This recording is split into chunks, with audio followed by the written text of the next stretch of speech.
अस्सलाम वालेकुम स्टूडेंट्स। आज का हमारा लेक्चर डिसीजन कंट्रोल स्टेटमेंट के ऊपर ही है। लास्ट लेक्चर में हम लोगों ने जो डिसीजन मेकिंग स्टेटमेंट देखी थी वो थी हमारी इफ स्टेटमेंट। आज के लेक्चर में हम डिसीजन स्टेटमेंट ही है, इसमें भी हम उसको कैटेगराइज करते हैं और इसको हम सिलेक्शन स्टेटमेंट भी कहते हैं। ठीक है, आज हम बात करेंगे स्विच स्टेटमेंट के हवाले से और इसके अलावा इफ एल्स की एक स्पेशल जो हमारे पास फॉर्म है उसकी एक सिंप्लीफाइड फॉर्म देखेंगे, कंडीशनल ऑपरेटर। इसके अलावा हमारे पास दो मजीद स्टेटमेंट्स हैं, बल्कि हम कह रहे हैं कि हम अपनी वोकैबुलरी में दो नई स्टेटमेंट्स का और भी इजाफा करेंगे, एक ब्रेक स्टेटमेंट और एक कंटिन्यू स्टेटमेंट। अब सबसे पहले हम बात करते हैं स्विच स्टेटमेंट की। पिछले लेक्चर में हम लोगों ने इफ एल्स इफ स्टेटमेंट के हवाले से बात की थी। इफ एल्स इफ में हमने एक प्रोग्राम देखा था जिसमें हमने सिंपल वैल्यूज की कुछ इक्वालिटी चेक की थी। बेसिकली हमने वहां पर देखा था कि आपके पास अगर फॉर एग्जांपल अगर सिचुएशन थी जैसे कि हमने कहा था कि अगर a की वैल्यू 10 है तो स्क्रीन पे आउटपुट कर दो स्पेल करके 10। ठीक है, इसी तरीके से अगर वैल्यू a की जो है 20 है तो स्क्रीन के ऊपर क्या करो, उसको स्पेल करके 20 आउटपुट कर दो। यानी देखिए ये सिचुएशन कैसी आ रही है, ये आपके पास कुछ इस किस्म की सिचुएशन आ रही है जिसमें आप सिर्फ एक वैल्यू जो आपके पास आ रही है उसके साथ आपकी कुछ पॉसिबल वैल्यूज हो सकती हैं। उस पॉसिबल वैल्यूज में से किसी एक वैल्यू की बेस पर आप कोई डिसीजन ले रहे हैं, कोई टास्क परफॉर्म कर रहे हैं। ठीक है, तो यहां पर हम सिलेक्शन कर रहे हैं। जैसे कि एक और जैसे एग्जांपल होती है कि अगर हम कहते हैं कि लेट्स सपोज कहीं पे टूर का प्रोग्राम बनता है। अब टूर के लिए आपके पास मसलन आपके पास जो ऑप्शंस हैं कि एक आपके पास कराची है, ठीक है, फॉर एग्जाम्पल एक आपके पास फॉर एग्जाम्पल हो गया इस्लामाबाद, इसी तरीके से एक आपके पास हो गया गिलगित। तो अब देखें तमाम जगहों पे आप एक जैसे एक ही वक्त में नहीं जा सकते हैं, तो एक वक्त में आप किसी एक ही जगह पे जा सकते हैं। तो यहां पे अब आपके पास सिचुएशन क्या है कि आपने क्या करना है कि आपने जो है आप लोगों ने कोई चीज जो है वो क्या करनी है कि इसमें से कोई एक सिलेक्शन करनी है। सो लेट्स सपोज आपका जो टूर का प्रोग्राम बना है उसमें आपके ऑप्शन लिस्ट पे ये 3 शहर हैं। ठीक है, अब देखिए यहाँ पे अब आप तीनों में से किसी एक शहर में जा सकते हैं, उसमें से आपने किसी एक को चूज करना है या एटलीस्ट एक वक्त में आपने किसी एक शहर में जाना है। बैक वक्त आप तीनों शहर में नहीं जा सकते। तो आप क्या कह रहे हैं कि आपके पास जो टूर सिटी डिसाइड हुआ है कराची है, ज्यादातर मेजॉरिटी जो है कराची के हक में है, या इस्लामाबाद के लिए ऑप्शन है, या फिर गिलगित का ऑप्शन सेलेक्ट कर रहे हैं। तो इस किस्म की सिचुएशन में आप ना सिर्फ इफ एल्स इफ स्टेटमेंट इस्तेमाल कर सकते हैं, लेकिन यहां पर एक चीज और आ रही है कि यहां पे जस्ट आपके पास एक दी हुई ऑप्शन में से कोई एक चूज करना है। तो इसके लिए हम क्या करते हैं, इसके लिए फिर हम यहां पर जो स्टेटमेंट इस्तेमाल करते हैं वो हमारे पास है, उसको हम कहते हैं स्विच स्टेटमेंट। ठीक है, तो ये आपके पास बेसिकली एक सेट ऑफ अल्टरनेटिव्स होता है। यानी आपके पास देखिए मल्टीपल ऑप्शंस हैं, जैसे एक अल्टरनेटिव है कराची, एक है इस्लामाबाद, एक है गिलगित। या हमने कहा अगर कोई नंबर है, लेट्स सपोज कि भाई 10 है, 20 है, 30 है फॉर एग्जांपल। या आप कहते हैं कि जैसे आपके पास कोई आइटम्स हैं, कोई पैकेज आए हैं, तो आप कहते हैं भी पैकेज 1 सेलेक्ट करना है, पैकेज 2 रखना है, या पैकेज नंबर 3 आपने लेना है। तो ये आपके पास दिए हुए कुछ ऑप्शंस है, उसमें से कोई एक ऑप्शन आपने सेलेक्ट करना है, या हो सकता है एक से ज्यादा ऑप्शन भी आप सेलेक्ट कर सकते हैं। तो उसके बेस पर फिर आपने कोई टास्क परफॉर्म करना है। तो यहां पर इस किस्म की सिचुएशन के लिए हम स्विच स्टेटमेंट इस्तेमाल करते हैं। ठीक है, अब ये जो आपके पास ऑप्शंस हैं इनको हम क्या करेंगे, हम इस पूरी स्टेटमेंट को रिप्रेजेंट करेंगे स्विच स्टेटमेंट के जरिए। और स्विच स्टेटमेंट के अंदर ये जो हमारे पास अल्टरनेटिव स्टेटमेंट्स हैं इनको हम रिप्रेजेंट करते हैं केस कीवर्ड के जरिए, केस स्टेटमेंट के जरिए। यानी हम यहाँ पे कह रहे हैं कि एक केस मेरे पास कराची का है, एक मेरे पास इस्लामाबाद और एक गिलगित। यानी ये केस का मतलब यहाँ पे ऑप्शन आ रहा है। ठीक है, कि हम यहाँ पर बात कर रहे हैं ऑप्शन की, या तो हमने कराची सेलेक्ट करना है जाने के लिए इस वक्त, या हम पहले इस्लामाबाद सेलेक्ट करते हैं, या फिर हम गिलगित सेलेक्ट करते हैं, या हम पैकेज 1 लेते हैं, पैकेज नंबर 2 लेते हैं, या हम पैकेज नंबर 3 लेते हैं। ठीक है, तो अब स्विच स्टेटमेंट के जरिए आपने किस तरीके से अपनी इंस्ट्रक्शन देनी है उसका सिंटैक्स देख लेते हैं। स्विच में आपके पास देखिए स्विच कीवर्ड है, सो रिमेंबर हमने कहा था कि जो भी कीवर्ड होंगे जिसकी हम बात करेंगे तो आपने कीवर्ड स्मॉल केसेस में देने, जब तक कि आपको कहा ना जाए, ठीक है। तो स्विच आपके पास कीवर्ड जो है तमाम के तमाम आपने स्मॉल लेटर्स में लिखने हैं। सो स्विच आपके पास क्या हो गया, कीवर्ड हो गया, ठीक है। स्विच कीवर्ड के बाद आपने देना है पैरेंथेसिस। पैरेंथेसिस के अंदर आप बताएंगे एक्सप्रेशन या वेरिएबल, दोनों में से कोई एक बताएंगे, ठीक है। या तो एक्सप्रेशन होगी या फिर वेरिएबल होगा। अब ये जो एक्सप्रेशन आता है या वेरिएबल आता है इसको हम कहते हैं स्विच वेरिएबल। इसको हम क्या कहते हैं, इसको हम कहते हैं स्विच वेरिएबल। अब ये स्विच वेरिएबल आपके पास एक सिंपल आम वेरिएबल की तरह भी हो सकता है जिसके अंदर कोई वैल्यू हो सकी, ठीक है। यानी आपके पास वेरिएबल के अंदर अगर आपने वेरिएबल देना है तो आपके पास कोई भी आम वेरिएबल हो सकता है किसी कैलकुलेशन का रिजल्ट हो उस वेरिएबल के अंदर स्टोर हो, तो उस वेरिएबल के अंदर स्विच स्टेटमेंट में आने से पहले पहले वैल्यू असाइन हो जानी चाहिए, ठीक है। तो कोई स्विच वेरिएबल होगा आपके पास या फिर आपके पास एक्सप्रेशन होगी, लेकिन एक्सप्रेशन आपके पास कौन सी होगी, वो एक्सप्रेशन होगी जिसका एक सिंगल रिजल्ट आपके पास है। Again expression must be evaluated to a single result. तो एक्सप्रेशन आपने इस तरह देनी है जिसका एक रिजल्ट आ जाए, ठीक है। तो अब यहां पे आपके पास जो स्विच वेरिएबल, हम इसको कलेक्टिवली चाहे वो एक्सप्रेशन की शक्ल में दें या वेरिएबल की शक्ल में दें, हम इसको कलेक्टिवली ही स्विच वेरिएबल कह रहे हैं। अच्छा, सो स्विच वेरिएबल आप देंगे पैरेंथेसिस के अंदर, ये मस्ट है। अब उसके बाद स्विच की बॉडी स्टार्ट होती है। अब स्विच की बॉडी जो है वो कर्ली ब्रैकेट से स्टार्ट होगी। इफ के केस में, मल्टीपल स्टेटमेंट के केस में, ब्लॉक के केस में आपने कर्ली ब्रैकेट देने हैं, अदरवाइज आप चाहें सिंगल स्टेटमेंट के केस में कर्ली ब्रेसेस ओमिट भी कर सकते हैं, लेकिन स्विच के केस में आपने कर्ली ब्रैकेट मस्ट देना है। ये स्टार्ट है स्विच की बॉडी, यहां से आपकी ये स्विच की ब्लॉक स्टार्ट होगा और एंड होगा उसके काउंटर पार्ट, यानी उसकी जो क्लोजिंग ब्रेस है वहां पर, ठीक है। तो आपकी ये जो स्विच बॉडी है वो यहां पे आपकी खत्म होगी, ठीक हो गया। तो यहां पे ऑप्शनल नहीं है, यहां पे आपने मस्ट देना है कर्ली ब्रेसेस को, कर्ली ब्रैकेट देना मस्ट है। स्विच की बॉडी डिफाइन होगी bye means of curly braces. Curly bracket के अंदर अब आपकी स्विच की बॉडी जो है वो डिवाइड होती है केसेस के ऊपर। तो यहां पर जब आपने मुख्तलिफ ऑप्शंस बताने हैं तो उसके लिए आपने केस कीवर्ड इस्तेमाल करना है, ठीक है। तो केस भी क्या है, आपके पास कीवर्ड है। तो आपके स्विच स्टेटमेंट में दो कीवर्ड इस्तेमाल हो रहे हैं, एक स्विच कीवर्ड है और दूसरा केस कीवर्ड। केस कीवर्ड आपकी स्विच की बॉडी के अंदर इस्तेमाल होगा। कीवर्ड है, इसको भी आपने स्मॉल लेटर के अंदर लिखना है। केस कीवर्ड के बाद देंगे स्पेस, और स्पेस के बाद फिर आपने बतानी है वैल्यू, ठीक है। वैल्यू कोई भी हो सकती है, कोई भी कांस्टेंट वैल्यू हो सकती है आपके पास यहां पर, ठीक है, या फिर कोई एक्सप्रेशन हो सकती है। तो वैल्यू की जगह पे आपके पास यहां पर कोई कांस्टेंट वैल्यू हो सकती है या फिर कोई एक्सप्रेशन हो सकती है।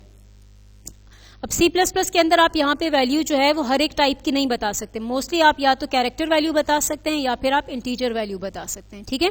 तो केस, केस के बाद स्पेस, स्पेस के बाद आप देंगे वैल्यू, कोई भी वैल्यू हो सकती है। फॉर एग्जाम्पल आपने कहा कि भाई पैकेज 1, 2 और 3 है, तो केस के साथ आप क्या देंगे, केस, फिर स्पेस और उसके बाद फिर आप 1 दे देंगे, फिर उसके बाद आप दे देंगे कॉलन। लेकिन अगर आप कहते हैं कि नहीं मुझे यहाँ पर लेट सपोज कराची है, तो कराची के लिए मैंने लेटर लिया के, इस्लामाबाद के लिए लेटर मैंने लेट सपोज लिया आई, और गिलगित के लिए लेट सपोज लेटर मैंने लिया जी। तो अब ये मेरे पास क्या बन गया, कैरेक्टर वैल्यूज है ना। तो कैरेक्टर वैल्यूज आप क्या करेंगे, सिंगल कोट के अंदर रखेंगे, ठीक है।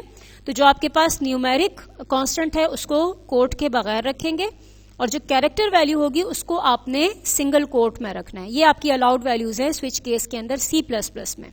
ये तमाम हायर लैंग्वेजेस की बात नहीं करें, हायर लैंग्वेजेस आपको थोड़ी सी फ्लेक्सिबिलिटी देते हैं वैल्यू के मामले में, अलबत्ता C++ के अंदर आप कांस्टेंट जो है ज्यादातर इंटीजर या फिर कैरेक्टर की शक्ल में डिफाइन कर सकते हैं। तो अगर कैरेक्टर है तो सिंगल कोट में रखेंगे, अगर आपके पास न्यूमेरिक वैल्यू है तो उसे आप विदाउट एनी कोट रखेंगे, या फिर आप एक्सप्रेशन रख सकते हैं और वो एक्सप्रेशन आपकी इवेल्युएट होगी। लेकिन ये असाइनमेंट वाली की बात नहीं कर रहे, ठीक है। असाइनमेंट के राइट पर जो एक्सप्रेशन होती है उसकी हम बात कर रहे हैं। फॉर एग्जाम्पल हम करते हैं कि A+2, ठीक हो गया, वो आपके पास आ जाएगा। अब यहां पर वैल्यू के बाद आपने सेमीकोलन नहीं देना, बल्कि क्या देना है, यहां पे आपने देना है colon, full colon. Full colon जो है आपका, जब आप सेमीकोलन प्रेस करते हैं ना, तो सेमीकोलन वाला बटन शिफ्ट के साथ प्रेस करें तो आपके पास फुल कॉलन का बटन आ जाएगा, ठीक है। तो केस कीवर्ड, फिर स्पेस, फिर आपने वैल्यू देनी है, वैल्यू के बाद फिर आप देंगे फुल कॉलन। फुल कॉलन के बाद अब यहां पर देखें ब्लॉक के लिए अब आपके पास ब्रैकेट की जरूरत नहीं है यहां पर, ठीक है। केस वैल्यू फिर फुल कॉलन, उसके बाद आपकी ये जो पहला केस है उसके स्टेटमेंट स्टार्ट हो जाती है। अब यहां पे एक स्टेटमेंट देते हैं, 2 देते हैं, 10 देते हैं, जितने भी आप देंगे ये तमाम स्टेटमेंट जो है इस केस की बॉडी कंसीडर होंगी जब तक कि आपके पास स्विच की बॉडी ना एंड हो जाए या फिर अगला केस कीवर्ड ना आ जाए, ठीक है। तो अब यानी इस केस की बॉडी है, जो पहला केस नंबर आपके पास जो 1 है, केस वैल्यू 1, ये वाला केस फर्स्ट केस है, इसकी बॉडी स्टार्ट होगी फुल कॉलन के बाद न्यू लाइन पर। फुल कॉलन के बाद ये स्टेटमेंट आपकी चलती जाएंगी, इसी केस की बॉडी होंगी जब तक कि नेक्स्ट केस कीवर्ड ना आ जाए या डिफॉल्ट कीवर्ड ना आ जाए या फिर आपके पास स्विच की बॉडी ना एंड हो जाए, ठीक है। तो यहां पे आप दोबारा से आपको कर्ली ब्रैकेट डालने की जरूरत नहीं है, जितनी स्टेटमेंट्स हैं वो इसी केस की बॉडी कंसीडर होंगी, ठीक है। तो ये तमाम स्टेटमेंट्स क्या हैं, इस केस की बॉडी कंसीडर होंगी। अब हर एक स्टेटमेंट आपने उसी तरह से सेमी कॉलन पे एंड करना है। पहली statement end of the statement बताएंगे सेमी कॉलन पे, अगली स्टेटमेंट वो भी सेमी कॉलन पे, उसके अंदर आप इफ स्टेटमेंट भी दे सकते हैं, कोई भी अलाउड स्टेटमेंट जो है आप यहाँ पे दे सकते हैं। इफ स्टेटमेंट दे सकते हैं, फॉर लूप दे सकते हैं, इनपुट स्टेटमेंट हो सकती है, आउटपुट हो सकती है, कोई कैलकुलेशन हो सकती है, कुछ भी आप दे सकते हैं, ठीक है। तो यहाँ पे आपके पास स्टेटमेंट कोई भी हो सकती है। अच्छा, उसके बाद फिर हमने आखिरी स्टेटमेंट के तौर पे दिया हुआ है ब्रेक। अब ब्रेक जो है आप C++ के अंदर यहाँ पर ऑप्शनल है, लेकिन हमने क्यों रखा हुआ है बतौर कीवर्ड सिंटैक्स के अंदर, ये फिर मैं आप थोड़ी देर में आपको बताती हूँ, ठीक है। तो फिलहाल इतना जहन में रख लें कि ब्रेक स्टेटमेंट जो है आपकी केस के अंदर हम आखिरी स्टेटमेंट इस केस की बॉडी के अंदर आखिरी स्टेटमेंट के तौर पे रख रहे हैं, कीवर्ड है ये, और ये आपका ऑप्शनल है। C++ के अंदर, C लैंग्वेज और C++ के अंदर ये ऑप्शनल है। चाहे केस की बॉडी में रखना तो रख सकते हैं, नहीं रखना चाहते तो छोड़ सकते हैं, ठीक है। इस पे हम थोड़ी देर में बात करेंगे। अच्छा, फिर उसके बाद आपके पास ये केस की बॉडी आपकी एंड हो गई, तो उसके बाद अगला केस आपका स्टार्ट होगा केस कीवर्ड से। फिर उसके बाद आपने उसी तरह वैल्यू देनी है, फिर फुल कॉलन, और फिर उसके बाद आपकी इस सेकंड केस की बॉडी आ जाएगी और उसमें हमने आखिरी स्टेटमेंट ब्रेक के दिया हुआ है। ब्रेक स्टेटमेंट के बाद फिर सेमी कॉलन, ठीक है। अगेन यहाँ पे भी ये ऑप्शनल है। फिर इस तरीके से जितनी केसेस आपने डिफाइन करनी है, जितनी केस की बॉडीज डिफाइन करनी है, उतने ही आप केस कीवर्ड इस्तेमाल करेंगे, केस उसके बाद वैल्यू फिर उसके बाद फुल कॉलन, ठीक है। पर याद रहे कि ये तमाम की तमाम वैल्यूज जो हैं वो सेम टाइप की होंगी। अगर ये इंटीजर हैं तो सारी इंटीजर टाइप की वैल्यूज होंगी, अगर कैरेक्टर है तो सारी कैरेक्टर टाइप की वैल्यूज होंगी, ठीक है। यानी आपके पास ये वैल्यूज जो एक्सप्रेशन अगर आपने इस्तेमाल किए तो एक्सप्रेशन भी आपके पास किसी अगर इंटीजर वैल्यू है आपने दी हुई है कहीं पर तो वो आपकी इंटीजर की शक्ल में रिजल्ट आना चाहिए। सो केस कीवर्ड के बाद उसकी बॉडी, और फिर फाइनली हमारे पास जो आखिरी ब्लॉक हम यहाँ पे दे रहे हैं वो आखिरी कीवर्ड हमारे पास है केस की जगह पे डिफॉल्ट, ठीक है। डिफॉल्ट बिल्कुल उसी तरह है जैसे इफ एल्स इफ के केस में आपके पास एल्स का काम करता है। जैसे आप इफ एल्स इफ में देते हैं ना, इफ कंडीशन फिर एल्स इफ फिर कंडीशन, एल्स इफ फिर कंडीशन, और फिर आखिरी कि अगर कोई कंडीशन मैच नहीं हुई, कोई कंडीशन ट्रू नहीं हुई तो आखिर में फिर आप एल्स कीवर्ड देते हैं, ठीक है। तो वो जो एल्स एक डिफॉल्ट का काम करता है, बिल्कुल उसी तरीके से स्विच के अंदर डिफॉल्ट कीवर्ड जो है वो एल्स की जगह पे हमारा इस्तेमाल, तो ये भी आपका डिफॉल्ट वाली वो काम कर रहा होता है कि अगर कोई केस आपके पास यहाँ पर अगर मैच नहीं होता तो फिर डिफॉल्ट कीवर्ड अगर आपने दिया हुआ है तो ये आपका एग्जीक्यूट होगा मस्ट, ठीक है। अगर उस सूरत में ये एग्जीक्यूट होगा जब पिछले केसेस की वैल्यूज जो है वो मैच नहीं होंगी। तो डिफॉल्ट कीवर्ड देना है, डिफॉल्ट कीवर्ड के बाद फिर आपने डायरेक्ट फुल कॉलन दे देना है, और उसके बाद आप जितनी स्टेटमेंट यहाँ पे एग्जीक्यूट करना चाहते हैं वो आप यहाँ पे दे देंगे, ठीक है। तो डिफॉल्ट कीवर्ड के बाद आप ब्रेक स्टेटमेंट डालना चाहें तो डाल सकते हैं, लेकिन उसकी जरूरत नहीं है क्योंकि वैसे भी ये हमारे पास end of the switch block है। सो डिफॉल्ट हमेशा आपके स्विच के ब्लॉक के अंदर हमेशा आखिरी ब्लॉक जो है उसके तौर पर आएगा, ठीक है। डिफॉल्ट सेक्शन जो है स्विच केस में हमेशा आखिर में आएगा। उसके बाद फिर आपकी स्विच की जो बॉडी है वो आपकी यहाँ पर एंड हो जाएगी, ठीक है। ये आपकी स्विच की बॉडी यहाँ पर एंड आ रही है, एंड ऑफ। सो यहां पे क्या हो गया आपकी, ये स्विच स्टेटमेंट का यहां पर इख्तिताम हो रहा है, ठीक है। अब देखें हर एक केस के अंदर जो स्टेटमेंट्स हैं वो ग्रुप की शक्ल में आ रही हैं और हम उनको इंडेंट करके भी लिख रहे हैं, लेकिन ये तमाम के तमाम ग्रुप जो हैं वो आपकी उस केस के साथ कंसीडर होंगे जो उससे पहले कीवर्ड आपका डिफाइन हुआ है, ठीक है। तो ये ब्लॉक जो है इस केस के साथ है, ये ब्लॉक इस केस के साथ है, और यहां पे जो स्टेटमेंट्स हैं ये इस कीवर्ड इस डिफॉल्ट के साथ होगा, ठीक है। तो स्विच के अंदर आपकी कर्ली ब्रैकेट जो है केस के बाद आप नहीं दे सकते। हाँ, इफ अगर स्टेटमेंट इस्तेमाल करें, इफ के साथ मल्टीपल स्टेटमेंट देनी है तो वहां पर इफ के साथ कर्ली ब्रैकेट दे सकते हैं लूप के साथ आप कर्ली ब्रैकेट दे सकते हैं, लेकिन केस के लिए के अंदर आपने केस की body without any block define करनी है, ठीक है। तो स्विच के साथ कर्ली ब्रैकेट्स मस्ट हैं, फिर केस के साथ जो उसका बॉडी है वो केस कीवर्ड के अंदर बाद आने वाली जो स्टेटमेंट्स हैं वो इस केस के साथ कंसीडर होंगी। तो ये तो होगी हमारे पास सिंटैक्स के हवाले से बात। अब ये काम कैसे करता है, ठीक है। तो थोड़ी सी हम बात करते हैं इसके फंक्शन की तरफ। सो देखिए, जैसे ही आपका कंपाइलर एग्जीक्यूट करेगा, आपके प्रोग्राम को कंपाइल करेगा और आपका प्रोग्राम एग्जीक्यूट होगा, तो जहां पे भी कंट्रोल आएगा स्विच के साथ, तो स्विच के साथ जो ये आपके स्विच वेरिएबल है यहां से वैल्यू पास होगी, ठीक है। अगर ये वेरिएबल है तो सिंपल आपकी वो वैल्यू वेरिएबल में से रीड करके स्विच की बॉडी में एंटर होगा, और अगर एक्सप्रेशन है तो एक्सप्रेशन पहले इवैल्यूएट होगी और यहां से जो आपके पास रिजल्ट आएगा वो आपका स्विच की बॉडी के अंदर जाएगा, ठीक है। तो यहां से आपकी एक्सप्रेशन है या वेरिएबल, वो वैल्यू आपकी यहां पे पास होगी स्विच की बॉडी में। कंट्रोल ट्रांसफर होगा स्विच की ब्लॉक में। सबसे पहले आएगा कंट्रोल फर्स्ट केस के पास, ठीक है, जो पहला केस सीक्वेंस में लिखा हुआ है। यहां से अब आपकी एग्जीक्यूशन टॉप टू बॉटम होगी, ठीक है। तो सबसे पहले केस के पास कंट्रोल जाएगा और चेक करेगा कि यहां से जो आने वाली वैल्यू है वो क्या इसके साथ मैच कर रही है, ठीक है, इस केस के साथ जो हमने वैल्यू दी है। तो केस और उसके साथ जो वैल्यू आपने दी है, ये वैल्यू आपकी पहली चेक होगी इस स्विच वेरिएबल के साथ आने वाली वैल्यू के साथ।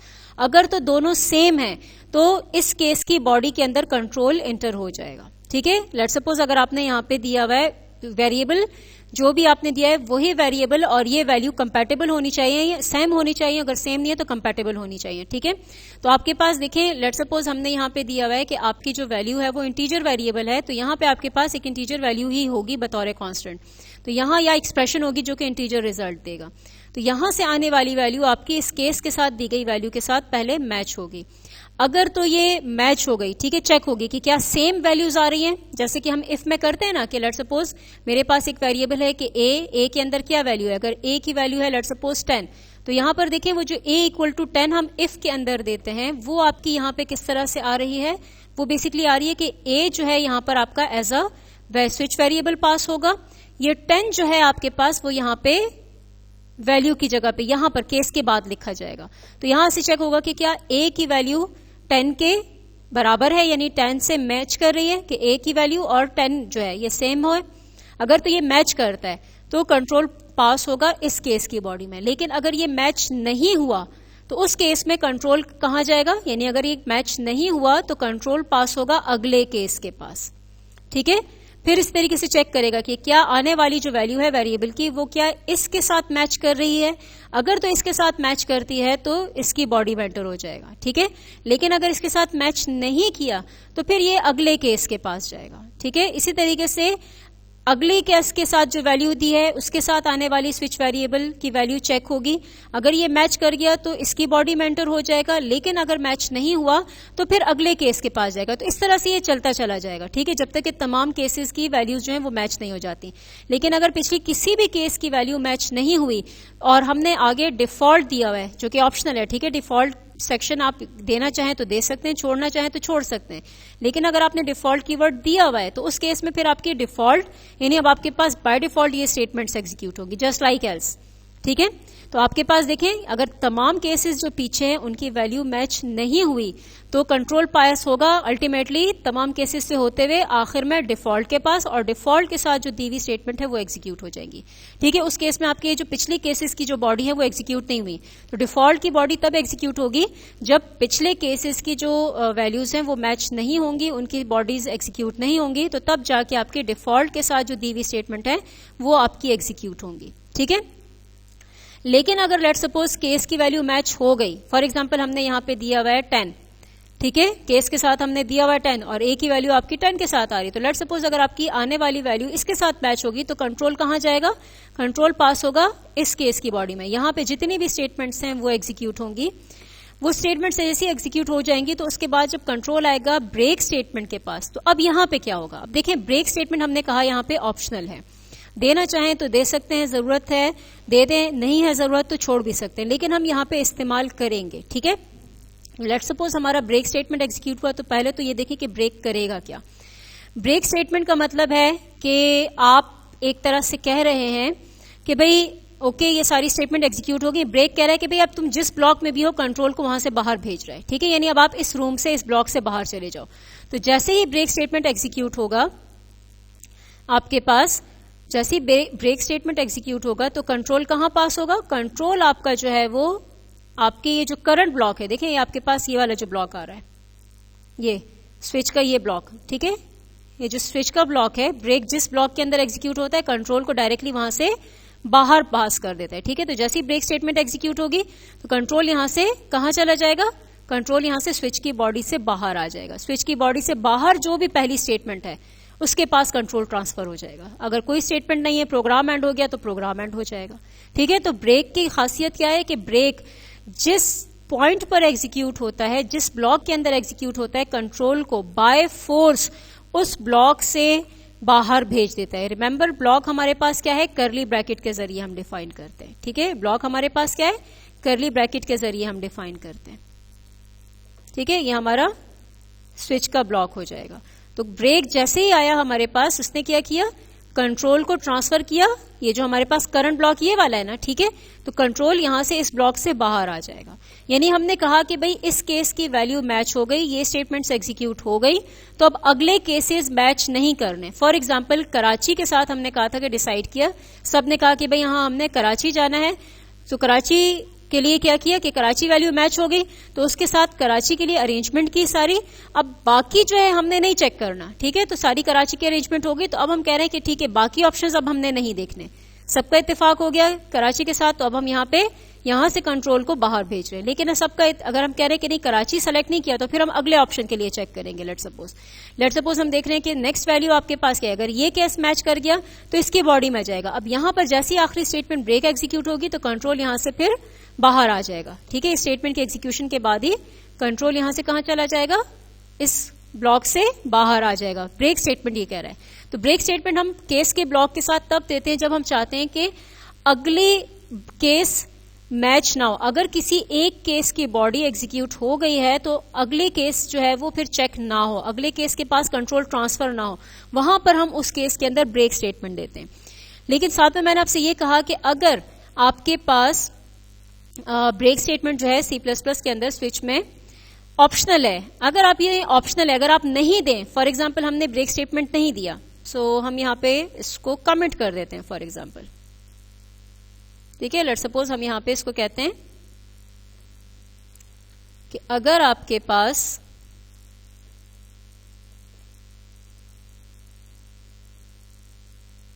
ठीक है, यहां पे हमने इसको कमेंट कर दिया, ब्रेक को हमने क्या कर दिया, कमेंट कर दिया, या आप इसको डिलीट कर दें। तो अब उस केस में क्या होगा, अगर आपने ब्रेक स्टेटमेंट नहीं दिया हुआ स्विच के अंदर तो अब क्या होगा, केस की वैल्यू चेक होगी। फॉर एग्जांपल यहां पे जो भी वैल्यू है वो मैच कर गई, ब्लॉक के अंदर एंटर हुआ, केस की बॉडी में एंटर हुआ, ठीक है, इसको हम कह रहे हैं केस की बॉडी में एंटर हुआ, स्टेटमेंट्स एग्जीक्यूट हुई जितनी भी आपने दी हैं। अब ब्रेक स्टेटमेंट नहीं है यहां पे, तो कंट्रोल यहां से कहां जाएगा, कंट्रोल यहां से स्विच से बाहर नहीं आएगा। ये स्टेटमेंट एग्जीक्यूट करने के बाद कंट्रोल कहां जाएगा, कंट्रोल आपका ट्रांसफर हो जाएगा जो, ठीक है, ये केस एग्जीक्यूट करने के बाद कंट्रोल आएगा अगले केस के पास, यहां से फिर वैल्यू मैच करेगा। अब जाहिर बात है कि हमने अगर डिस्टिंक्ट वैल्यूज दी हैं तो अब आपकी ये वैल्यू मैच नहीं होगी, तो इसको चेक करेगा, फिर इसको चेक करेगा, फिर उसके बाद जो है चूंकि कोई मैच नहीं हुआ और ऑलरेडी एक केस के ब्लॉक एग्जीक्यूट हो चुका था तो डिफॉल्ट के अंदर कंट्रोल नहीं जाएगा, यहां से कंट्रोल बाहर चला जाएगा। तो अब देखिए यहां पे अगर आपने 10 केसेस दिए हुए और 10 केस में से कोई एक केस मैच होता है, फॉर एग्जाम्पल पहला या दूसरा केस मैच कर गया, तो बाकी जो 8 केसेस आपके बचे हैं वो आपके जाहिर बात है मैच नहीं होंगे। लेकिन ब्रेक ना होने की वजह से केस की बॉडी में कंट्रोल पास होगा अगले केस के पास, अगले केस में वो वैल्यू मैच करेगा, फिर अगले केस के पास जाएगा, उसकी वैल्यू को मैच करने की कोशिश करेगा, फिर अगले केस के पास जाएगा। तो इस तरह से आपके पास ये गैर जरूरी मैचिंग या चेकिंग का काम होगा, ठीक है। तो इस चीज से रोकने के लिए हम क्या कहते हैं कि हमारी, चूंकि हम एक इंडिविजुअल वैल्यूज को चेक कर रहे हैं, तो यहां पर हम क्या कर रहे हैं कि भाई एक केस की बॉडी एग्जीक्यूट हो गई तो अगले केसेस को मैच करने की जरूरत नहीं है, अगले केसेस को चेक करने की जरूरत नहीं है वैल्यू के लिए। सो ये स्टेटमेंट एग्जीक्यूट हो गई तो कंट्रोल यहां से बाहर चला जाना चाहिए। तो इसीलिए हम क्या करते हैं, यहां पर हम यहां पर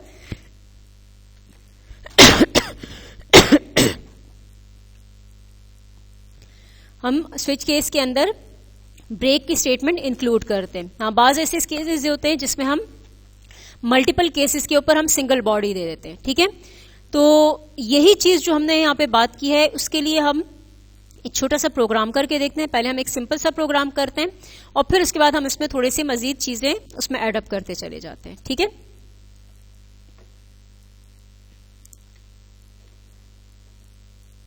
सो प्रोग्राम की तरफ हम स्विच करते हैं। सो सिंपल हम सिनेरियो क्या बनाते हैं कि लेट्स सपोज मेरे पास यूजर से हम इनपुट लेंगे, वो पोर्शन मैं आपके लिए छोड़ी हूं, ठीक है। सो बहरहाल मैंने एक वेरिएबल लिया, उसके अंदर हम क्या चेक करेंगे कि इस वेरिएबल के अंदर वैल्यू क्या आ रही है, 10, 20, 30। इस तरह से आप आगे एड अप करते चले जाएं। अगर ये वैल्यूज आती हैं तो स्क्रीन के ऊपर मुझे ये स्पेल करके दे दे कि अगर 10 है वैल्यू तो 10 प्रिंट करके दे दे, 20 है तो 20 कर दे, 30 है तो 30 दे दे, ठीक है। अब मकसद जो इस प्रोग्राम का है कि आपको स्विच की वर्किंग समझाना है, ठीक है। सो अगर 10, 20, 30 वैल्यू नहीं है तो फिर क्या लिखा हुआ नजर आए, अननोन नंबर। तो मेरे पास मैसेज क्या लिखा हुआ नजर आए, यानी एक बाय डिफॉल्ट वैल्यू, अगर मेरी कोई वैल्यू मैच नहीं होती तो मुझे स्क्रीन के ऊपर मैसेज क्या नजर आए, अननोन नंबर, ठीक है। इस तरह का मैसेज आए, ठीक है। सो हम यहां पर आते हैं प्रोग्राम में और स्विच की स्टेटमेंट देते हैं, ठीक है। तो यहां पे मैंने एक वेरिएबल लिया और उसके अंदर एक वैल्यू इनिशियलाइज कर दी। अब यहां पे प्रोग्राम सिंपल रखने के लिए मैं इसमें इनपुट नहीं दे रही, आप लोग इनपुट आउटपुट से वाकिफ हैं, तो ये इनपुट आउटपुट की स्टेटमेंट आप लोगों ने खुद डाल देनी है और थोड़ा सा प्रोग्राम आपका डायनामिक हो जाएगा।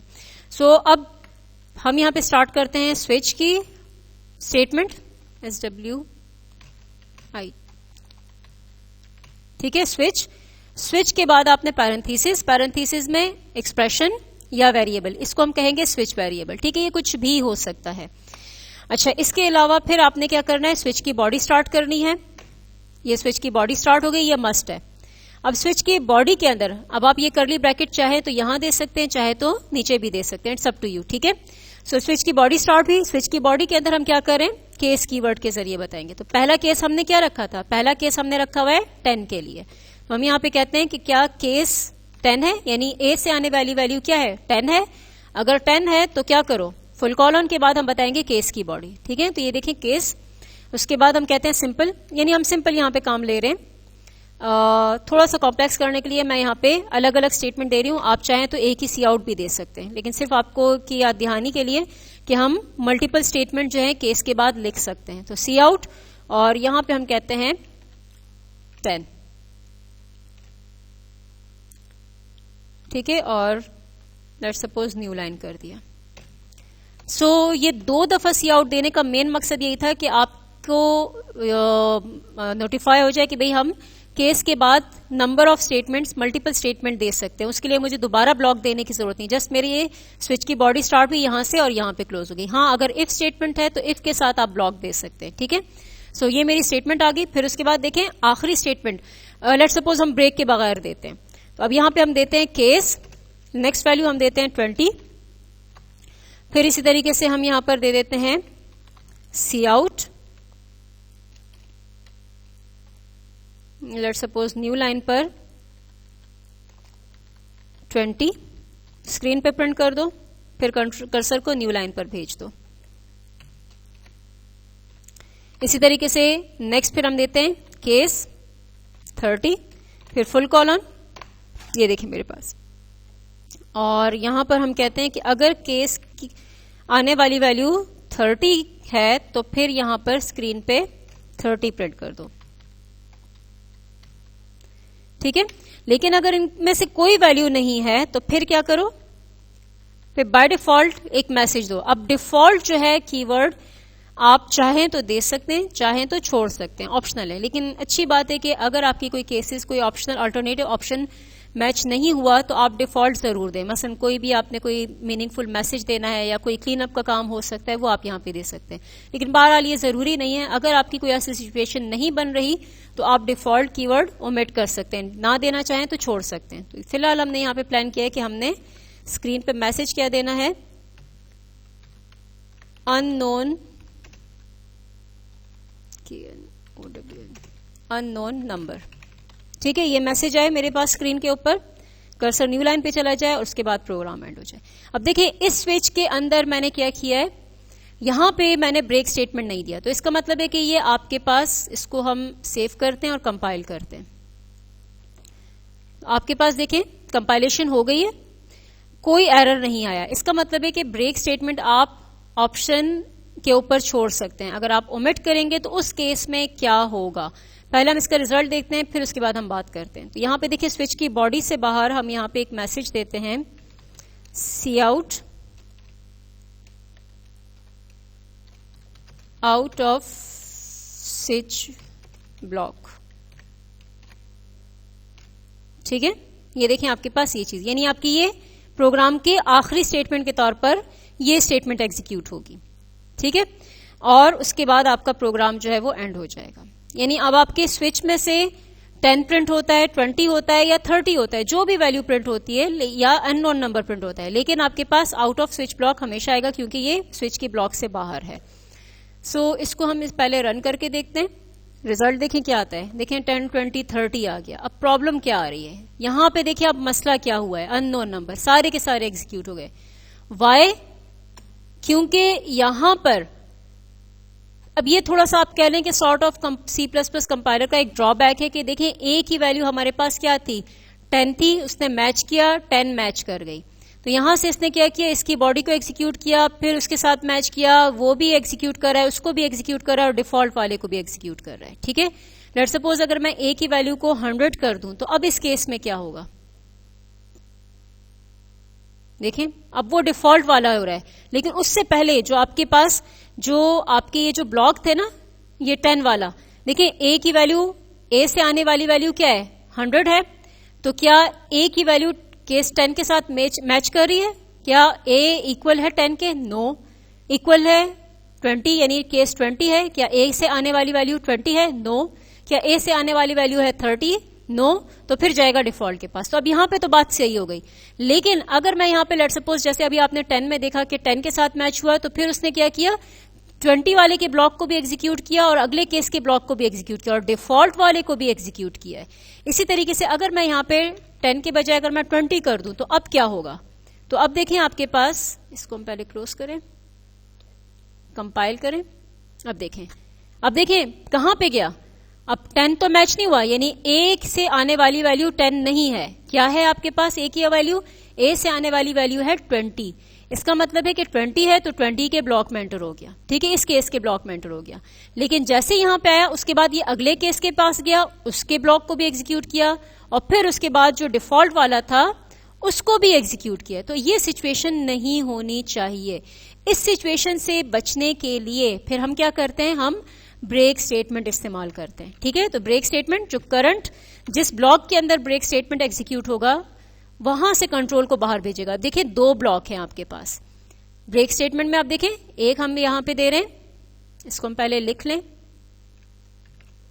20 के बाद आखिरी स्टेटमेंट के तौर पर भी ब्रेक आ गया, 30 के बाद भी आ गया, और डिफॉल्ट में देने की जरूरत नहीं है क्योंकि वो है ही हमारा आखिरी ब्लॉक, आखिरी डिफॉल्ट है। तो यहां वैसे भी स्विच स्टेटमेंट आपकी एंड हो रही है। अब देखें 2 ब्लॉक्स हैं, एक आपके पास है ब्लॉक मेन का। ठीक है, ये थोड़ा सा हम जूम आउट कर लेते हैं। ये देखिए आपके पास एक ब्लॉक है मेन का और मेन के ब्लॉक के अंदर फिर स्विच का ब्लॉक है। तो ब्रेक स्टेटमेंट जिस ब्लॉक के अंदर है उसको हम कहते हैं उसका इमीडिएट ब्लॉक, यानी ब्रेक स्टेटमेंट स्विच की ब्लॉक में है और स्विच कहां पर है, मेन के ब्लॉक के अंदर है। तो जो ब्रेक का इमीडिएट ब्लॉक है, ब्रेक स्टेटमेंट जिस ब्लॉक के अंदर है, कंट्रोल को वहां से बाहर भेजेगा, मेन से बाहर नहीं भेजेगा। ठीक है, अगर ये मेन के ब्लॉक में होता तो फिर कंट्रोल मेन के ब्लॉक से बाहर आता। इस वक्त क्या करेगा कि स्विच के ब्लॉक में है, तो जैसे ही ब्रेक स्टेटमेंट एग्जीक्यूट होगा कंट्रोल यहां से डायरेक्टली बाहर आ जाएगा। बाहर कौन सी स्टेटमेंट है, ये मैंने इसलिए लिखी हुई है कि कंट्रोल यहां से इस स्टेटमेंट के पास डायरेक्टली आ जाएगा और ये स्टेटमेंट आपकी एग्जीक्यूट होगी। और ये जरूरी नहीं कि सी आउट हो, यहां पे कोई भी स्टेटमेंट हो सकती है, एंड ऑफ द प्रोग्राम भी हो सकता है। ठीक है, तो ब्रेक स्टेटमेंट हम इसीलिए देते हैं कि जब हमारा कोई केस मैच कर जाता है, उसकी बॉडी एग्जीक्यूट हो जाती है, तो उसके बाद कंट्रोल हमें बाहर यहां से बाय फोर्स भेजना है, हमें अगले केस को साथ उसको इंक्लूड नहीं करना। ठीक है, हम अगले केस के साथ हम उसकी बॉडी को कंबाइन नहीं करना चाहते। तो यहां पे हम क्या कर रहे हैं, ब्रेक स्टेटमेंट इस्तेमाल करें। कंटिन्यू इसकी ऑपोजिट है, जो कि ज्यादातर आपका लूप के अंदर इस्तेमाल, बल्कि कंटिन्यू इस्तेमाल ही लूप में होता है। ब्रेक स्टेटमेंट आप स्विच में इस्तेमाल कर सकते हैं, ब्रेक स्टेटमेंट को आप लूप के अंदर भी इस्तेमाल कर सकते हैं। ठीक है, या ब्रेक स्टेटमेंट आप हर उस जगह पे इस्तेमाल कर सकते हैं जहां से बाय फोर्स कंट्रोल आपने बाहर भेजना हो। मसलन आप कोई कंडीशन चेक करते हैं, कंडीशन की बेस पर आप डिसाइड करते हैं कि कंट्रोल जो है अब आपका आगे की स्टेटमेंट एग्जीक्यूट ना हो, यहां से कंट्रोल इस ब्लॉक से बाहर चला जाए, तो आप इसे इफ के अंदर इस्तेमाल कर सकते हैं, स्विच में इस्तेमाल कर सकते हैं और इसे लूप के अंदर इस्तेमाल कर सकते हैं। ठीक है, तो यहां पर हमने जो इंट्रोड्यूस किया है वो स्विच के अंदर इस्तेमाल किया, लेकिन फंक्शन इसका वही है कि जो इमीडिएट ब्लॉक होगा, जिस ब्लॉक के अंदर आपका ब्रेक स्टेटमेंट एग्जीक्यूट होगा, उस ब्लॉक से कंट्रोल आपका बाहर चला जाएगा। ठीक है, सो अब यहां पर देखें इस प्रोग्राम का रिजल्ट कि अगर 10 है तो सिर्फ 10 वाला ब्लॉक एग्जीक्यूट होगा, ए की वैल्यू आने वाली वैल्यू 20 है तो सिर्फ 20 वाला ब्लॉक एग्जीक्यूट होगा, और अगर 30 है तो सिर्फ 30 वाला ब्लॉक एग्जीक्यूट होगा। लेकिन अगर 10, 20, 30 में से कुछ नहीं है तो फिर डिफॉल्ट वाली ब्लॉक एग्जीक्यूट होगा। तो अब ये वो चीज है जिसे हम चाह रहे थे। ठीक है, तो अब आपके पास देखें 20 आया, फिर आउट ऑफ स्विच ब्लॉक, तो आपके पास ये out off switch block basically switch statement से बाहर की स्टेटमेंट है। ठीक हो गया। इसी तरीके से अगर आप यहां पे दे दें 10, अब देखें दोबारा 10 दे दें,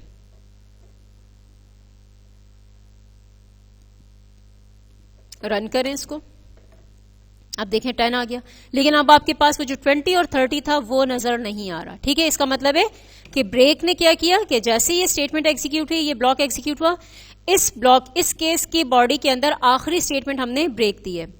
ठीक है, लेकिन अगर मैंने यहां पे ब्रेक इसको ऊपर लिख लिया तो अब आपके पास क्या होगा, फॉर एग्जांपल अगर आप इस ब्रेक को यहां पे लिख लेते हैं, यानी ये स्टेटमेंट कर्सर जाएगा न्यू लाइन पर, ब्रेक क्या करेगा, कंट्रोल को यहां से बाहर भेज देगा, 10 आपको लिखा हुआ नजर नहीं आएगा, तो ब्रेक के बाद जितनी भी स्टेटमेंट्स हैं वो आपकी एग्जीक्यूट नहीं होंगी। अब ये चीज आप जरा ट्राई करके देखिएगा। ठीक है, ये मैं आप लोगों के ऊपर छोड़ रही हूं।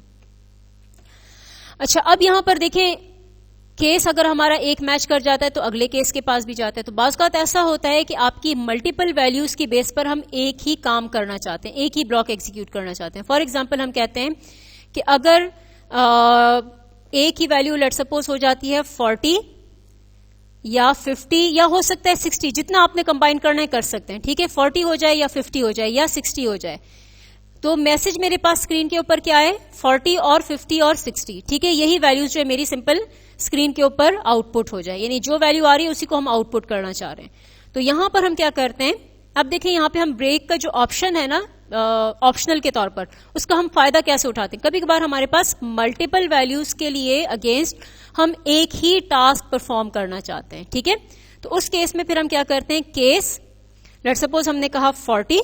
ठीक है, अब ये थोड़ी सी जरा नई चीज इसमें आ रही है, केस 40, केस 50। ठीक है, अब देखिए मैंने क्या किया, यहां पे 40 के बाद उसका ब्लॉक नहीं दिया, फिर केस 50 उसके बाद फिर मैंने ब्लॉक नहीं दिया, फिर इसके साथ मैं एक और केस मैच कर रही हूं 60। तो अब ये देखिए ये इंटरप्रेट कैसे होगा, इसका मतलब है कि 40, 50 या 60 उसके बाद जो इसमें से जो भी केस मैच होता है ये अब आपके पास क्या करेगा, ये क्या करेगा, हम यहां पे कहते हैं ए इज इक्वल टू ए। ठीक है, यानी ये जो स्टेटमेंट आपकी एग्जीक्यूट होगी वो किस तरह होगी कि अगर के ए से आने वाली वैल्यू, ये जो आपकी स्विच वेरिएबल है, यहां से आने वाली वैल्यू 40 हो गई या 50 हो गई या 60 हो गई, तो इन तीनों केसेस में जो बॉडी है वो कॉमन है।